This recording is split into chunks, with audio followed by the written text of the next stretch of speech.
Hello, and welcome to another edition of All or Nada, according to Jack, with your host, Jack Toledano.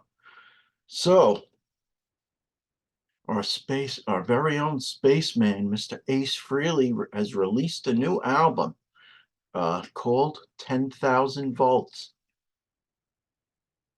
Let's look at that album, or at least let's look at the cover. That's the cover. Pretty cool cover.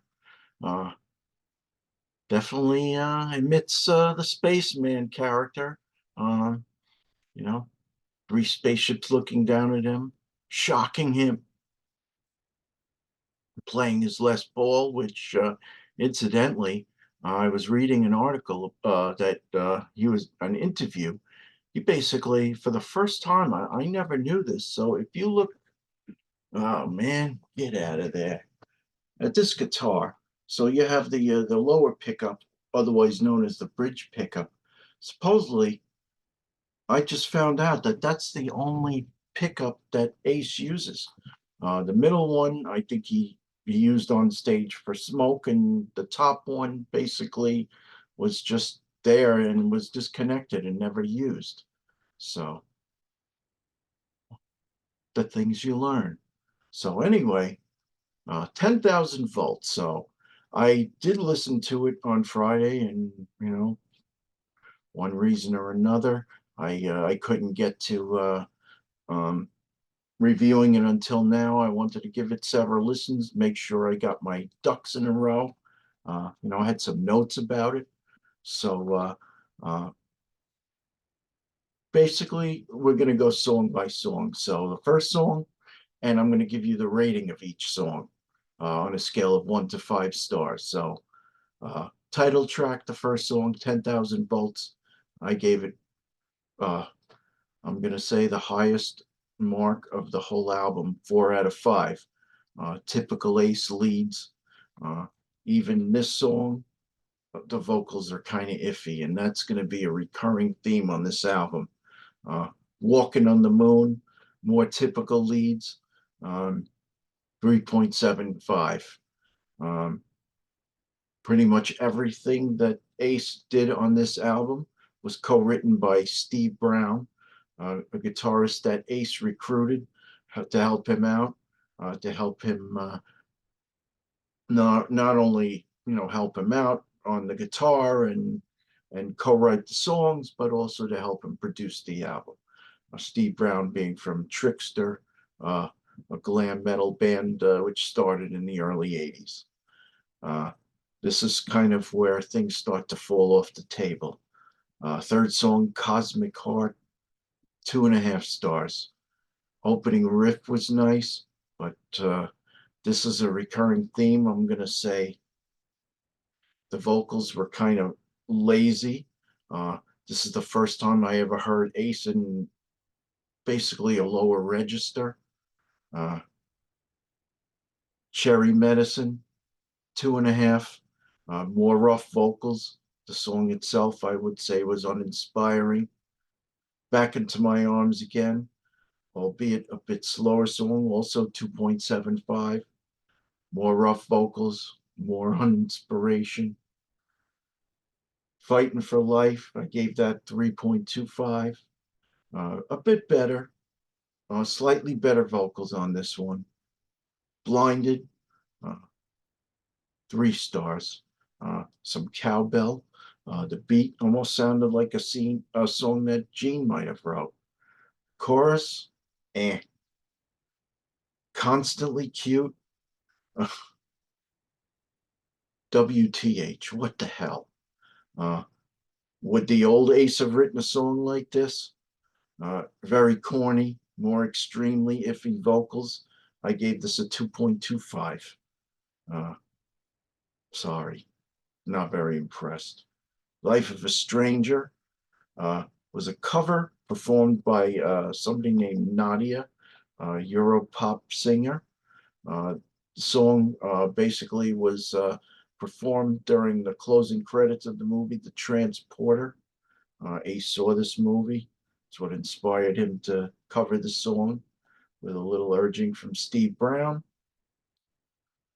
Last 2 songs. So there's Up in the Sky, 3.25 stars. Similar riff to New York Groove in the beginning.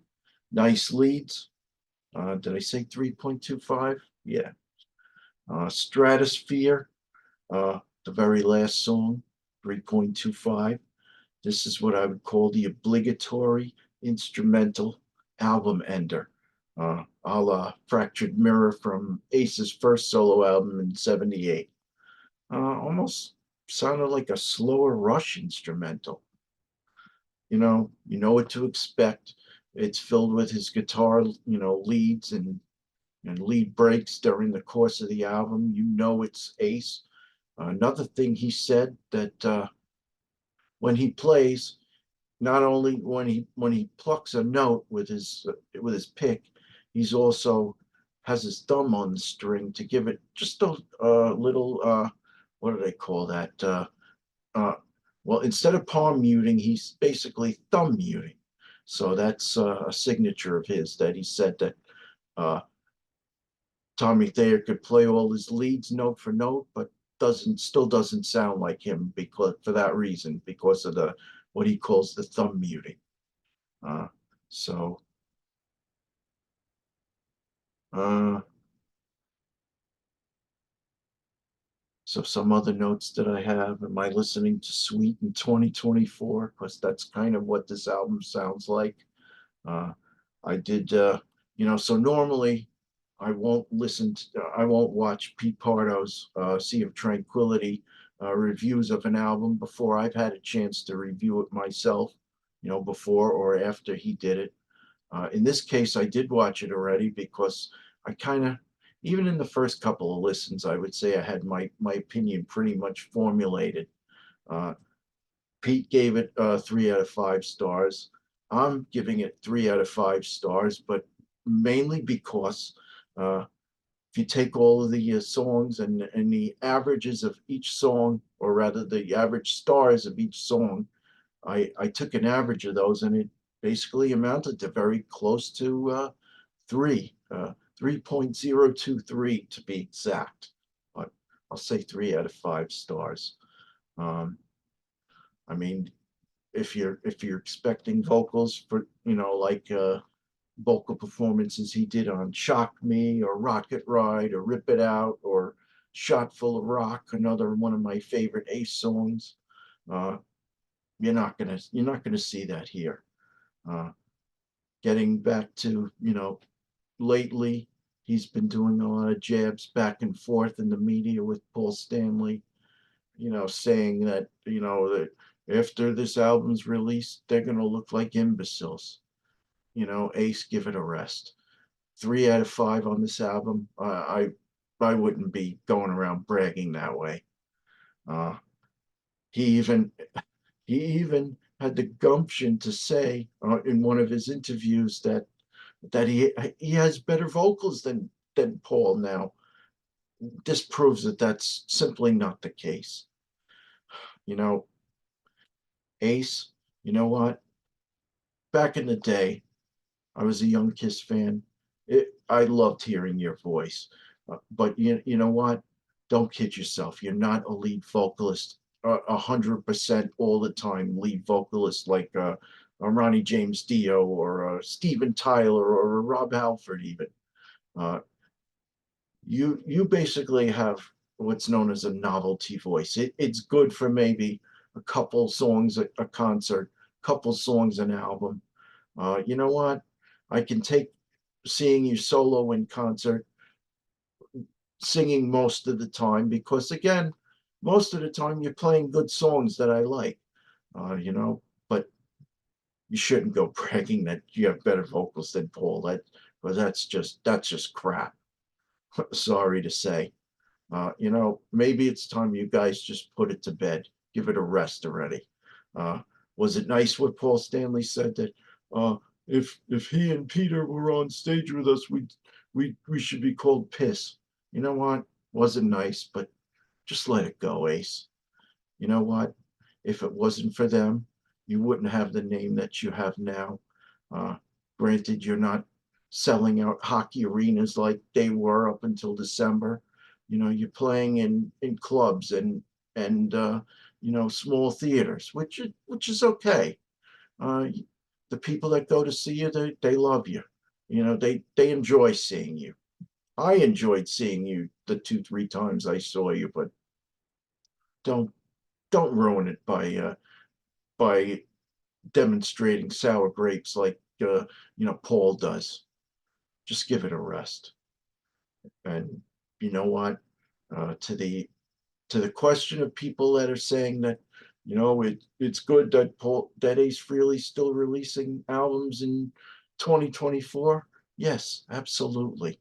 I love that our old groups that we all grew up with and we love, they're still releasing material like Ace and Judas Priest and Saxon and Uriah Heep. But you know what? Try to make it good. Uriah Heep really killed it last year with their album Chaos and Color. So uh, I suppose it's okay for me to expect something as good as that every once in a while. But this wasn't it. 3 out of 5 stars. Uh, put your comments below. Tell me what you think.